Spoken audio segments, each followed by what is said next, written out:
सरकार ह्या एवढे लोक गेलेत ह्या दबावाखाली येऊन काही गोष्टी करू शकतात असं होऊ शकत नाही. रात्रभर शिवाय देत होते असे बैठक करून गेवराईमध्ये.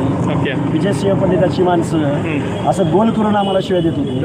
ओके तो येच गेवराईत म्हणत होते. आम्ही गेलो की नाही, काय केलं आमचं 100% राजकीय पाठिंबा. कोणाचा पाठिंबा अरे हे काय बजरंग सोनवणे, पापड्या आमदार, तो कोण? विजयसिंह पंडित, ओके, अजून? प्रकाशसिंह सोळंकी, अजून? बंडू जाधव, ओमराजे निंबाळकर, ओके. कैलास पाटील. काय साहेबाच्या सोबत राहणारा प्रत्येक कार्यकर्ता एवढा निबर आणि एवढा बेडर कणखर आणि झाला. एकदम सुशिक्षित म्हणतात ना. डॉक्टर बाबासाहेब आंबेडकर म्हणले होते, शिक्षण हे वाघिणीचं दूध आहे आणि जो पेईल तो गुरल्याशिवाय राहणार नाही. ह्या तुमच्या कार्यकर्त्यावर तुमचं काय म्हणणं आहे? कसा आहे कार्यकर्ता तुमचा?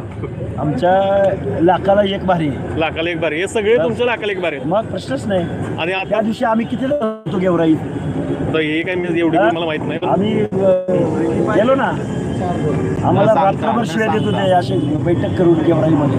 ओके विजयसिंह पंडिताची माणसं असं गोल करून आम्हाला शिवाय देत होते. ओके तो येच गेवराईत म्हणत होते. आम्ही गेलो की नाही, काय केलं आमचं. नाही, आता त्या गोष्टी ते पर्सनल सगळ्या गोष्टी आहेत. पण तुमचं क्लिअर मत आहे की मराठा आरक्षण द्यावं न द्यावं हे सरकारच्या सगळ्या दिलंय भूमिका आहेत. शासनानं. बरं त्या असतील गोष्टी, पण ओबीसीत ना ओबीसीला धक्का लावू नये. मला सांगा, गावातल्या ग्रामपंचायतीत कुंभारानं एखादं पॅनल लावलेलं ऐकलंय का तुम्ही? या गोष्टी आहेत, बरोबर आहे तुमचं म्हणणं. एखाद्या लोहारानं पॅनल लावलंय आणि लोहार पॅनल लावून जेडपी मेंबर झालाय, पुन्हा आमदार झालाय, पुन्हा खासदार झालाय, असं ऐकलंय का कधी? नाही, ह्या गोष्टी बरोबर आहेत. आणि अजून एक त्याबरोबर जोडून एक मला प्रश्न आहे. सरकार ह्या एवढे लोक गेलेत ह्या दबावाखाली येऊन काही गोष्टी करू शकतात असं होऊ शकत नाही.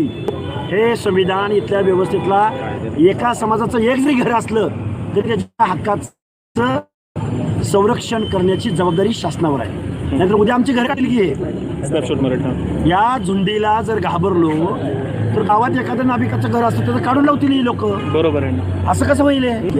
मग मला सांगा, ह्या आंदोलन तुम्हाला काय वाटतं किती % राजकीय पाठिंबा आहे? 100% राजकीय पाठिंबा. कोणाचा पाठिंबा आहे? अरे हे काय बजरंग सोनवणे, पापड्या आमदार, तो कोण? विजयसिंह पंडित, ओके, अजून? प्रकाशसिंह सोळंकी, अजून? बंडू जाधव, ओमराजे निंबाळकर, ओके. कैलास पाटील. काय किती जणांना